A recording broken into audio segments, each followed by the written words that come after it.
오늘 여러분들과 함께 내가 누구이기에 하나님을 맡겠느냐, 내가 누구이기에 하나님을 맡겠느냐라는 제목으로 함께 말씀의 은혜 나누도록 하겠습니다.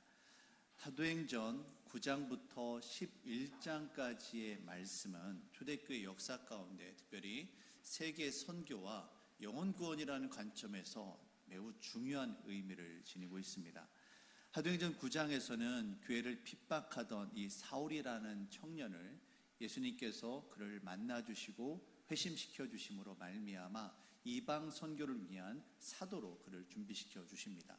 그리고 사도행전 10장과 11장에서는 이 베드로를 통하여 이방인인 백부장 고넬료에게 복음이 증거되어지고 이방인을 향한 영혼 구원의 길이 열리는 것을 확인하는 사건이 여기에 기록되어 있습니다. 그리고 이것이 기폭제가 되어져서 이 이방인 선교의 핵심 기지가 되는 안디옥 교회가 세워지게 되어지죠. 저는 오늘 여러분들과 함께 이 10장과 11장의 이제 결론적인 말씀을 좀 함께 살펴보면서 어떻게 성령께서 이 모든 것들을 주관하고 역사하셨는지, 그리고 그 결과로 어떤 열매가 맺혀지게 되어졌는지 함께 좀 살펴보도록 하겠습니다. 먼저 1절 말씀을 보시면 오늘 본문은 이렇게 시작합니다. 유대에 있는 사도들과 형제들이 이방인들도 하나님의 말씀을 받았다함을 들었더니, 유대에 있는 사도들과 형제들은 예루살렘 교회의 성도들을 뜻합니다. 그들이 이 베드로가 가이사랴에 있는 고넬료에게, 이방인인 이 고넬료에게 예수님의 십자가 복음을 증거했고 그들이 믿고 회심하였으며 그들이 세례를 받았다 하는 소식을 그들이 듣게 되었습니다. 근데 문제는 사람의 일이란 것이 항상 좋은 일만 있는 것은 아닙니다. 거기에는 때로는 어렵고 불편하고 갈등도 있기 마련입니다. 이 베드로가 이방인을 찾아가서 복음을 전했다는 이 이야기를 듣고 예루살렘 교회 가운데 몇몇 성도들이 이 일을 듣고 좀 불평불만을 하게 됩니다. 언짢아하고 좀 마음에 힘들어하는 사람들이 있었습니다. 그들이 바로 할례자들입니다. 여기서 이 할례자들이라는 말은 유대인들 가운데, 그러니까 할례를 받고 오랫동안 유대인으로서 신앙생활하던 사람들이 예수님을 믿어서 회심하고 교회의 일원이 된 사람들입니다.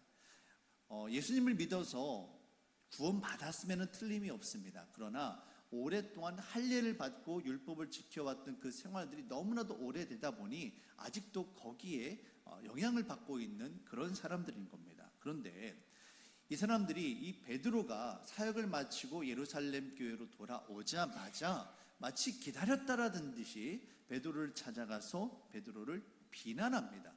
3절 말씀입니다. 이르되 내가 무할례자의 집에 들어가 함께 먹었다 하니. 여러분, 지금 이 베드로가 누구입니까? 예루살렘 교회의 지도자입니다. 오늘날 우리들을 이야기를 한다면 예루살렘 교회의 담임 목사와 같은 사람이에요. 그런데 그런 베드로가 루다와 요빠와 이 가이사랴를 거쳐서 흩어져 있는 성도님들을 신방하고 그들에게 말씀을 전하고 위로하고 돌아왔습니다. 그리고 그런 것 가운데 이방인들에게도 복음을 전했고 그들에게 예수님을 증거하고 그들이 주께로 돌아오는 역사가 나타났어요. 그런 이야기를 들었습니다. 그럼 여러분들이시다라면 자연스럽게 어떤 반응이 나와야 됩니까? 뭘 물어봐야 됩니까? 아이고, 베드로 사도님 얼마나 힘드셨습니까? 얼마나 고생하셨습니까? 그 말씀을 전하는데 어려움은 없었습니까? 그런데 그들이 말씀을 어떻게 받아들이던가요? 거기에 어떤 은혜가 나타나던가요? 이런 걸 물어봐야 정상이지 않습니까?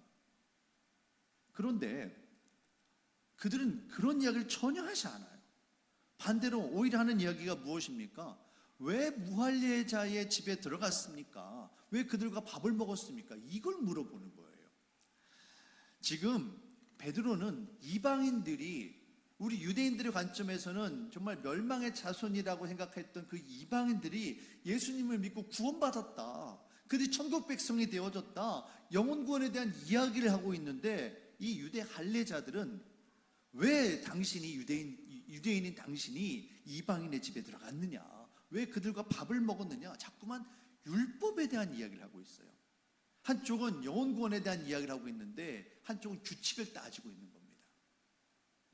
여러분, 유대인들이 왜 자꾸만 그 이방인들의 집에 들어가면 안 된다, 그들과 밥을 먹으면 안 된다, 왜 이런 이야기를 하는 걸까요? 성경에는 그런 내용이 없습니다. 성경에는 유대인과 밥을 먹으면, 이방인과 밥을 먹으면 안 된다, 그 집에 들어가면 안 된다, 그런 내용 절대로 없습니다. 단지 유대 종교 지도자들이 되어지는 이 랍비들이 이방인들의 집에 가면 거기에 우상이 있고, 또는 우상에게 바쳐진 그 제물을 음식으로 먹는 경우가 있다 보니 유대인들이 그곳에 들어가서 식사를 하다 보면 자기도 모르는 사이에 이 이방신들에게, 우상에게 바쳐진 그 제물을 먹는 경우가 있을 수 있으니 그러니까 조심해라, 그러니까 아예 거기 들어가지 말아라, 그렇게 만든 거예요. 마치 옛날 우리 속담에 오이밭에 들어가서 뭘 좀 매지 말라고 하잖아요. 신발끈도 매지 말라고 하잖아요. 그런 것처럼 괜히 오해받을 짓 하지 말라, 그런 식으로 마치 밖에서 있다 일하다가 돌아오면 집에서 손 씻고 밥을 먹는 정도로, 그 정도의 조항인 거예요. 그런데 이것이 정형화되어져서 문제를 가지고 열심히 전도 사역을 하고 오니 베드로를 비난하는데 이걸 사용하고 있는 겁니다. 사람들이 이와 같은 질문을 하자 베드로가 자신이 겪은 일을 구체적으로 하나씩 설명을 합니다. 5절 이하에 내온 내용이 바로 이런 이야기예요. 근데 오늘 우리는 이 말씀을 읽으면서 근본적으로 몇 가지 좀 질문을 가지고 성경을 봐야만 합니다. 첫 번째는 오늘 성경이 이 이야기를 왜 하고 있느냐라는 겁니다. 여러분, 이상하지 않습니까? 잘 보시면 사도행전 11장 이야기에서 교회 안에서 이런 갈등이 일어났다는 이야기를 빼도 전혀 흐름상 문제가 되지 않습니다. 가이사랴에 있는 이방인 고넬료가 예수님을 믿었다, 그래서 이방 땅에 안디옥 교회가 세워졌다. 얼마나 멋져요. 왜 교회 안에 굳이 서로 다툼이 있었다, 갈등이 있었다, 이 이야기를 왜 이 부분에 썼느냐라는 겁니다. 두 번째는 베드로는 지금 예루살렘 교회의 지도자입니다. 그런 베드로를 향해서 과연 어떤 사람들이 비난을 할 수 있을까요? 성경에는 할례자로 기록되어 있는 이 사람들이 우리는 보통 성도님들이 아니라 나름대로의 교회 지도자들임을 알 수가 있습니다. 교회 안에서 베드로를 쉽게 만나고 베드로에게 정말 거침없이 자신들이 하고 싶은 얘기를 할 수 있을 정도의 나름대로의 지도자라는 것을 우리가 알 수 있죠. 더군다나 여러분, 베드로가 어떤 사람입니까? 성격이 급한 사람이에요. 불같은 사람이에요. 물론 예수님을 만나서 그가 변화를 받았지만 사람의 본성이라는 게 쉽게 바뀌지 않거든요. 근데 그런 베드로가 자신을 향해서 정말 애쓰고 수고하고 돌아온 이 담임 목사인 자기를 향해서 그 지도자들이 왜 그렇게 했느냐고 비난을 하는 겁니다. 그런데 거기에 베드로가 에이 하고 막 들이받는 게 아니라 차근차근 하나씩 설명을 해요. 그럴 수 있었던 이유가 뭘까? 이 모든 것들을 통해서 성경이 과연 우리에게 하고자 하는 이야기가 뭘까? 그런 질문을 가지고 성경을 보셔야만 합니다. 자, 이 모든 것들을 베드로가 이제 설명하는 이 내용에 모든 것이 담겨 있습니다. 자, 12절 말씀을 보시면 베드로가 자신이 겪은 일을 설명하는데 이렇게 이야기합니다. 첫 번째 12절입니다. 성령이 내게 명하사 아무 의심 말고 함께 가라 하심에 이 6 형제도 나와 함께 가서 그 사람의 집에 들어가니. 베드로가 이야기하는데 이 6 형제도 나와 함께 있었다. 아마 베드로가 이야기하는 것 가운데 바로 옆에 6명의 형제들이 같이 앉아 있었던 것 같아요. 이 6 형제는 누구일까요? 이 베드로가 고넬료의 집을 찾아갈 때 요바로부터 같이 온 형제들, 바로 초대교회 성도들 가운데 할례받은 자들이 함께 갔다는 내용이 거기에 기록되어 있습니다. 사도행전 10장 45절 말씀을 보시면 할례받은 이제 그리스도인 성도들이 거기 함께 있었어요. 베드로는 이 이야기를 하면서 오늘 본문에서 정확하게 그 숫자를 6명이라고 기록을 하고 있습니다. 여러분, 이 6명이라는 숫자가 중요합니다. 이 6명의 형제와 베드로를 합치면 모두 몇 명이 됩니까? 7이 돼요. 7. 성경에서 7은 완전수이며 특별히 하나님의 섭리와 역사를 증거하는 증인의 숫자입니다. 물론 법정에서는 2명만 증언을 해도 증인으로 인정을 해줘요. 하지만 특별히 이 7은 하나님의 숫자입니다. 하나님의 역사하심을 증거하는 숫자가 바로 7이에요. 베드로가 바로 오늘 이걸 이야기하는 겁니다. 오늘 우리 7명이 하나님께서 역사하신 것을 보고 듣고 경험한 증인이다라는 거예요. 두 번째로 베드로는 그 가운데 하나님의 역사하심으로 성령이 임했음을 이야기합니다. 16절입니다. 내가 주의 말씀에 요한은 물로 세례를 베풀었으나 너희는 성령으로 세례를 받으리라 하신 것을 생각난노라. 예수님께서 제자들을 향하여 너희에게, 믿는 너희에게 하늘에서부터 성령이 임하실 것이다, 그리하여 너희가 교회가 될 것이다 라고 말씀을 하셨습니다. 그리고 그 증거로 베드로를 비롯하여 초대교회 성도들이, 예루살렘 교회 성도들이 다 성령의 세례를 받았어요. 그런데 베드로가 증언하는 것이, 베드로와 그 7명의 모든 사람들이 증언하는 것이, 우리가 고넬료 집안에서 예수님의 말씀을 증거할 때 거기에 하늘로부터 성령이 임하셨다라는 겁니다. 그럼 이거 누가 그것을 증거한다라는 거예요? 누가 증인이라는 겁니까? 하나님이 증인이시라는 거예요. 하나님이 그들을 인정하셨다는 겁니다. 그래서 마지막으로 17절에서 베드로는 이렇게 이야기합니다. 그런즉 하나님이 우리가 주 예수 그리스도를 믿을 때에 주신 것과 같은 선물은 무엇입니까? 바로 성령이에요. 성령을 누가 주셨습니까? 하나님이 주셨다라는 거예요. 하나님께서 그들에게 성령을 주셨는데 내가 누구이기에 하나님을 능히 맡겠느냐? 베드로는 이 모든 일이 성령의 뜻 안에서 성령께서 하신 일이다라는 것을 강조하고 있습니다. 여러분, 지금 이 일이요, 만약에 유대 할례자들의 비난이 없었다면 그냥 가이사랴에 있는 이방인 로마 백부장 고넬료의 한 가정 이야기로 얼마든지 그냥 끝날 수 있는 이야기입니다. 그냥 그들이 구원받은 것으로 끝날 수 있는 이야기예요. 그런데 굳이 오늘 성령께서는 이 이야기가 이 예루살렘 교회에서 지도자들 안에서 논쟁거리가 되게 하고, 이 베드로가, 그 성질 급한 베드로가 이걸 차근차근 설명하면서 무엇임을 증명합니까? 결론이 뭐예요? 바로 하나님께서 하셨다라는 거예요. 하나님께서 그들을 구원하길 원하신다라는 겁니다. 그러면서 우리는 그것을 막을 수 없다라는 겁니다. 바로 성경은 오늘 이걸 우리에게 보여주고 있는 겁니다. 성령 하나님께서 당시 이방인 선교에 대해서 부정적인 시각을 가지고 있었던 이 종교 지도자들의 마음 가운데 베드로 사역에 대해서 의문을 가지게 만들었고, 베드로가 이것을 설명하면서 결론적으로 예루살렘 교회가 이방인 선교를 향해서 하나 될 수 있도록 만들어 주셨다라는 겁니다. 교회 일을 하다 보면 언제나 항상 좋은 일만 있는 것은 아닙니다. 사람들이 모여서 일을 하다 보니 여기에는 의견이 맞지 않을 때가 있어요. 때로는 갈등도 일어나고요, 원치 않는 오해받을 때도 분명히 있습니다. 중요한 것은요, 이 모든 것들을 합력하여 선을 이루시는 이가 누구란 겁니까? 우리 하나님이시라는 겁니다. 우리는 교회를 할 때 모두가 다 찬성하고 모두가 다 정말 잘 되고 모든 것이 완벽하게 준비되어지길 원해요. 그럴 수 있으면 정말 좋겠습니다. 하지만 그렇지 않습니다. 때로는 거기에는 불평, 불만도 있고요, 어떤 사람은 덥다고, 어떤 사람은 춥다고 이야기하고, 모든 것들이 이야기가 되어질 수 있다는 거예요.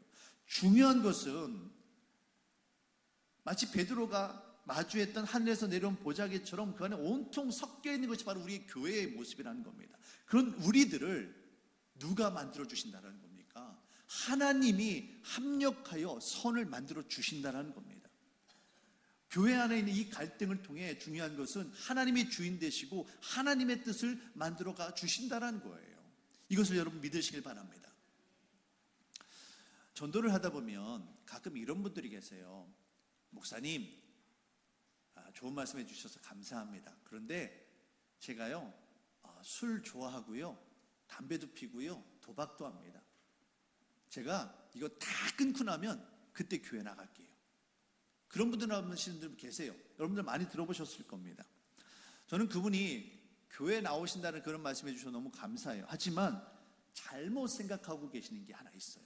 그게 뭐냐면 담배 피는 사람, 술 마시는 사람, 도박하는 사람, 점집에 가는 사람, 심지어는 이단에 몸담았던 사람, 그런 사람들 교회에 나오면 안 된다? 그런 말이 과연 성경에 어디에 있습니까? 없습니다. 믿음의 경건 생활을 위해서 술, 담배를 멀리 하는 것이지, 술, 담배 하는 사람은 교회 나오면 안 된다, 술, 담배 하는 사람은 구원 못 받는다, 그런 말은 성경 어디에도 없습니다. 예수님은 누구든지 내게로 오라, 누구든지 내게로 와라, 누구든지 죄 용서함 받고 구원 받으라 말씀하시지, 세상의 것 다 끊고 그렇게 한 다음에 조건 갖춘 다음에 내게 오라 라고 말씀하지 않으신다라는 거예요. 근데 우리는 어떻습니까? 우리는 자꾸만 조건을 이야기합니다. 저 사람은 술 마시는 사람, 담배 피는 사람, 저 사람은 예전에 점집에 갔던 사람, 저 사람은 이단에 들어갔던 사람, 이런 식으로 자꾸만 죄악된 우리 인간이 사람들 사이에 선을 긋고 벽을 만들고 있다는 거예요. 마치 오늘 성경에서 베드로가 이야기하고 있는 것처럼 그런 사람들은 하나님을 막아서는 사람과 마찬가지입니다. 사랑하는 성도 여러분, 누가 감히 하나님을 막아설 수 있습니까? 결국에는 하나님의 섭리 가운데 정말 하나님께서 이 모든 것들, 우리 인간들, 정말 모든 것 섞여 있는 우리들을 합력하여 선을 이루심을 여러분 믿으시길 바랍니다. 교회의 주인은 하나님이세요. 19절 이하에 나오는 안디옥 교회 이야기는 이처럼 성령의 역사로 이방인을 향한 구원의 문이 활짝 열렸을 때 어떤 결과물이 나타났는지 우리에게 보여줍니다. 교회의 주되심을, 하나님이 우리의 교회의 주인 되심을 인정하고 하나님의 그 뜻 앞에 순종할 때 어떤 일들이 벌어졌는가를 보여주고 있는 거예요. 자, 19절부터 20절 말씀 보시겠습니다. 그때는 언제일까요? 바로 베드로가 이방인에게 복음을 전했고 그 일로 인해서 교회 안에 혼란이 있었는데 이로 인해서 그들이 정리가 되어지면서 이방인들에게도 구원의 길이 열렸구나, 이걸 확인한 때입니다. 그때에 스데반의 일로 일어난 환란으로 말미암아 흩어진 사람들이 있었어요. 이미 흩어진 사람들입니다. 그런 사람들이 베니게와 구브로와 안디옥까지 이르러 유대인에게만 말씀을 전하는데, 그들이 이전에는 유대인에게만 말씀을 전했었어요. 그런데 베드로의 이 이야기를 듣고 나서 그들이 어떻게 합니까? 구브로와 구레네 몇 사람이 안디옥에 이르러 누구에게 복음을 전합니까?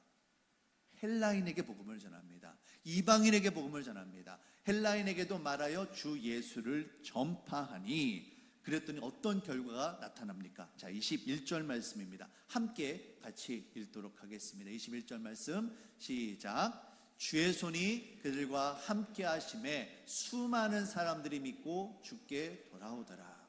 수없이 많은 사람들이 주께 돌아오더라. 성경이 간증합니다. 증거합니다. 그런데 그 앞에 단서가 있습니다. 무엇입니까?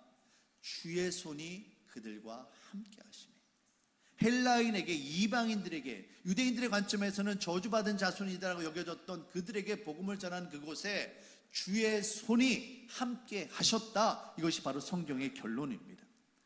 이처럼 안디옥에서 성령의 역사하심으로 복음이 증거되어지고 그곳에서 이방인들이 정말 많이 예수님을 믿게 되어지자 예루살렘 교회에서는 그들을 말씀으로 양육할 수 있도록, 믿음의 길로 인도할 수 있도록 목회자를 보냅니다. 바로 바나바입니다. 바나바는 성령과 믿음으로 충만한 사람이었습니다. 많은 사람들로부터 착한 사람이라고, 무엇보다도 믿음의 사람이라고 인정받는 사람이었습니다. 이 안디옥 교회는 이 바나바의 사역을 통해 더욱더 부흥하고 성장하게 됩니다. 그런데 이 사역을 하는 것 가운데 바나바가 어려움을 겪게 됩니다.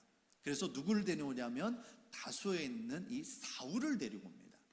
안디옥 교회에서 이 바나바와 사울이 함께 사역했다라는 것은 대단히 큰 의미를 가지고 있습니다. 왜냐하면 바나바는 정통 유대인입니다. 유대에서 태어났고요, 유대 율법을 공부했고요, 유대교 신앙 가운데 있다가 예수님을 믿은 유대인이에요.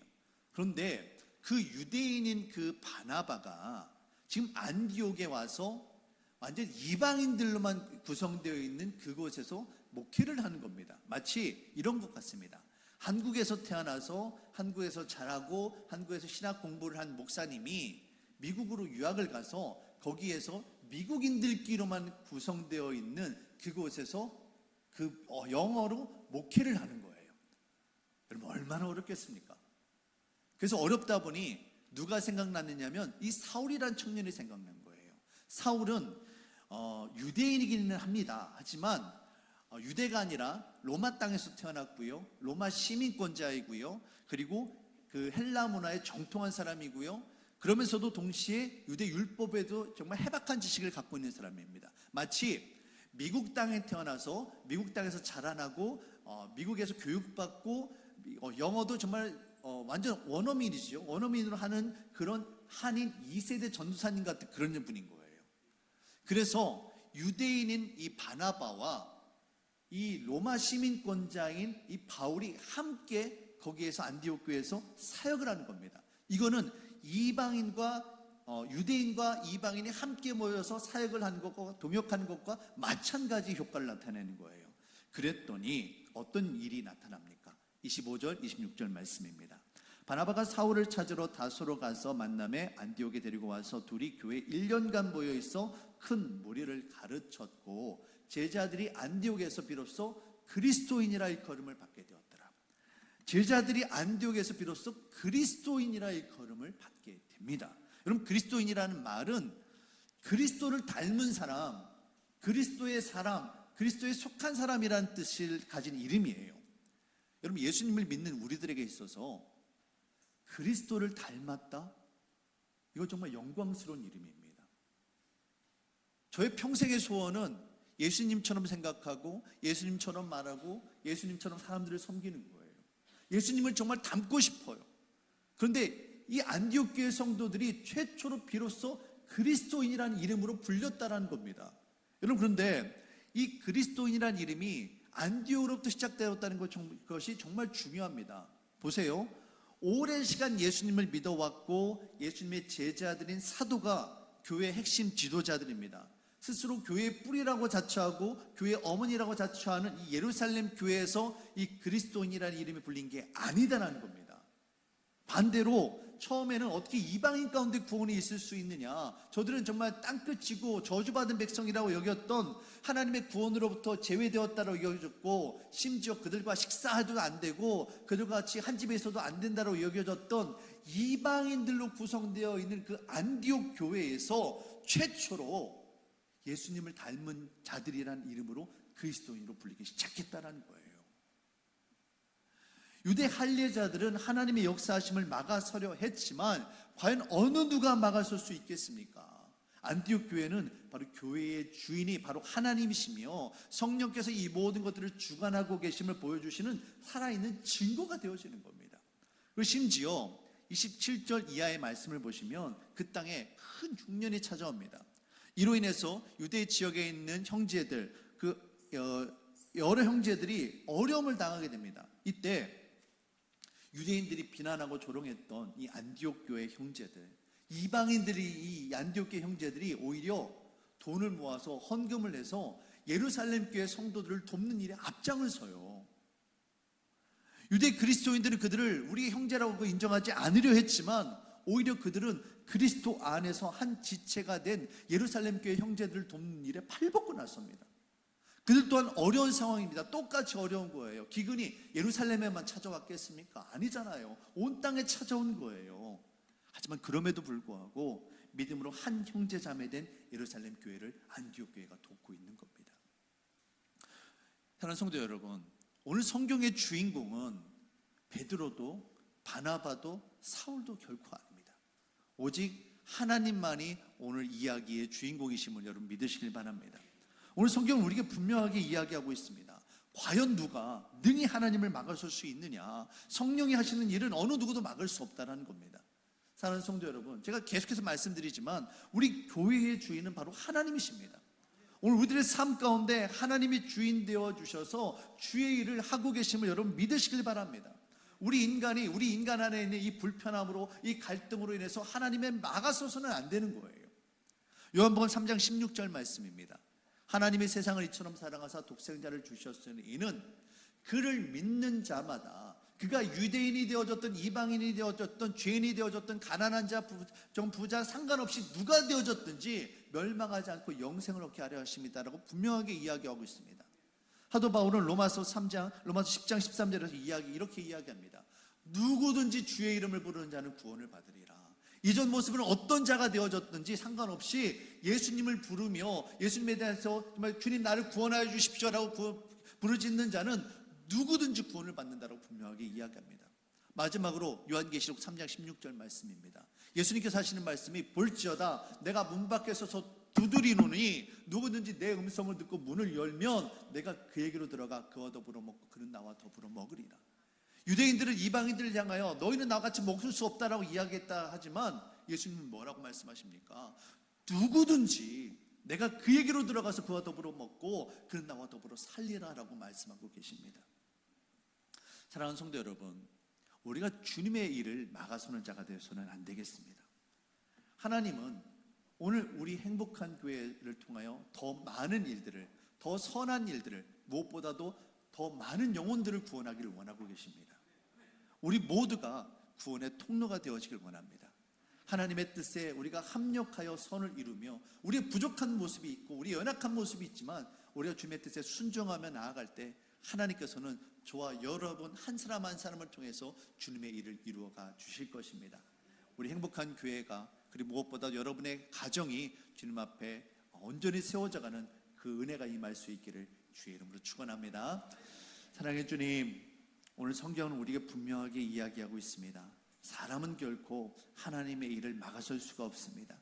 우리가 하나님의 주되심을 인정하며 우리의 가정과 우리의 교회 가운데 주님의 뜻을 이루어갈 수 있도록 인도하여 주시옵소서. 성령 하나님, 이곳에 임재하여 주시고 우리 한 사람 한 사람을 변화시켜 주시고 주의 뜻 앞에 순종하며 나아갈 수 있도록 인도하여 주시옵소서. 감사드리며 예수님의 이름으로 기도합니다. 아멘. 함께 자리에서 일어나셔서 우리 함께 성령이 오셨네 함께 찬양하고 결단하는 시간 갖도록 하겠습니다.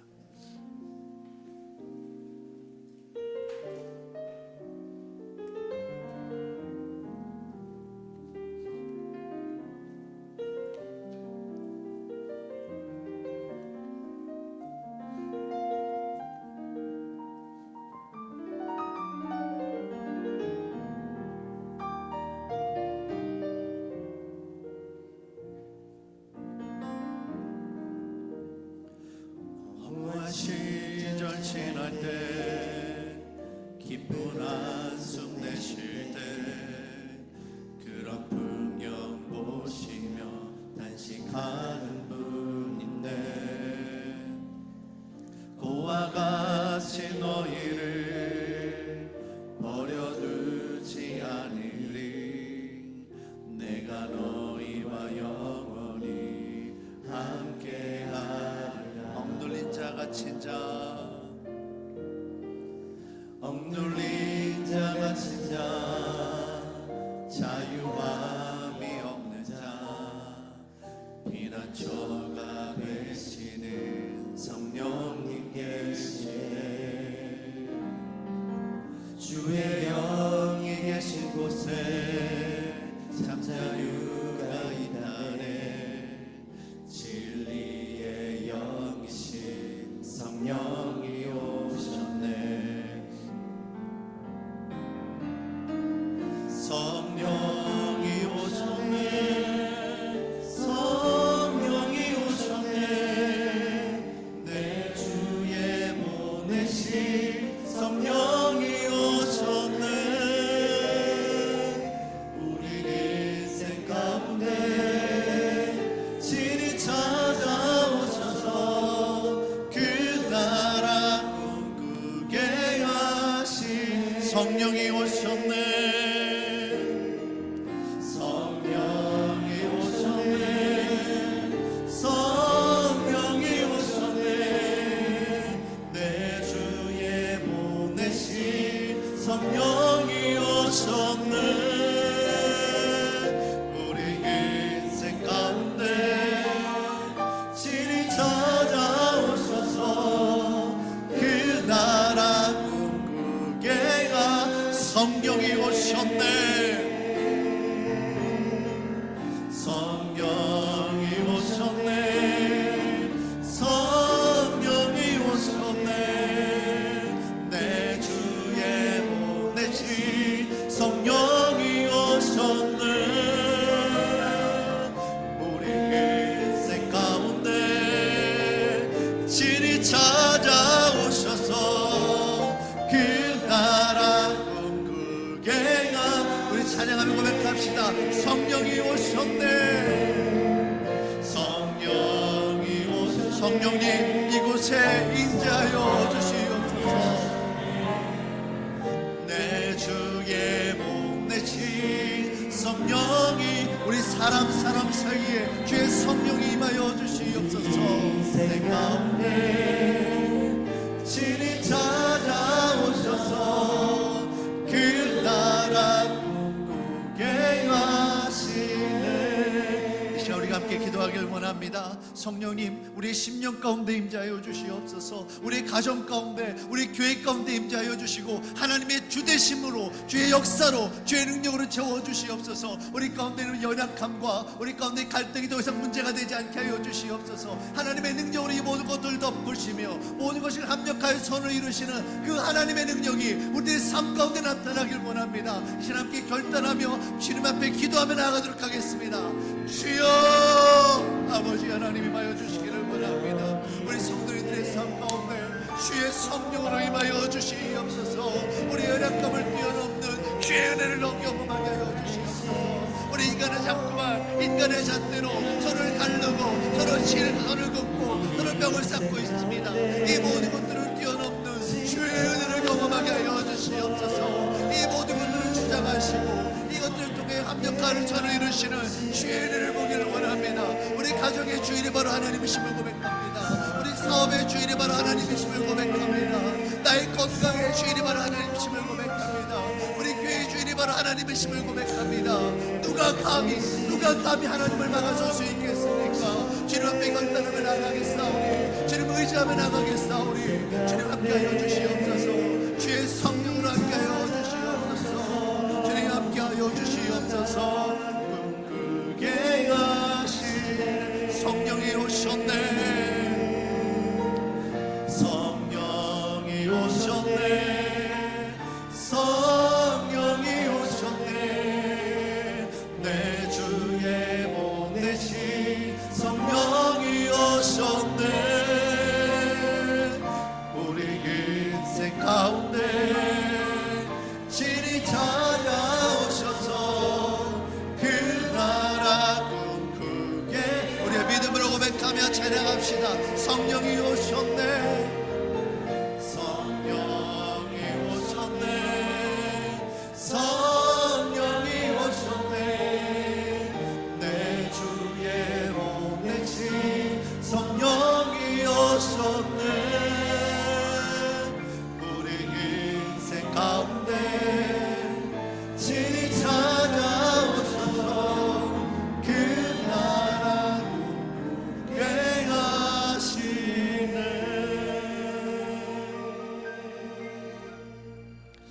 성령님 우리의 가정 가운데 우리의 직장 가운데 우리의 교회 가운데 주의 성령으로 임하여 주시옵소서.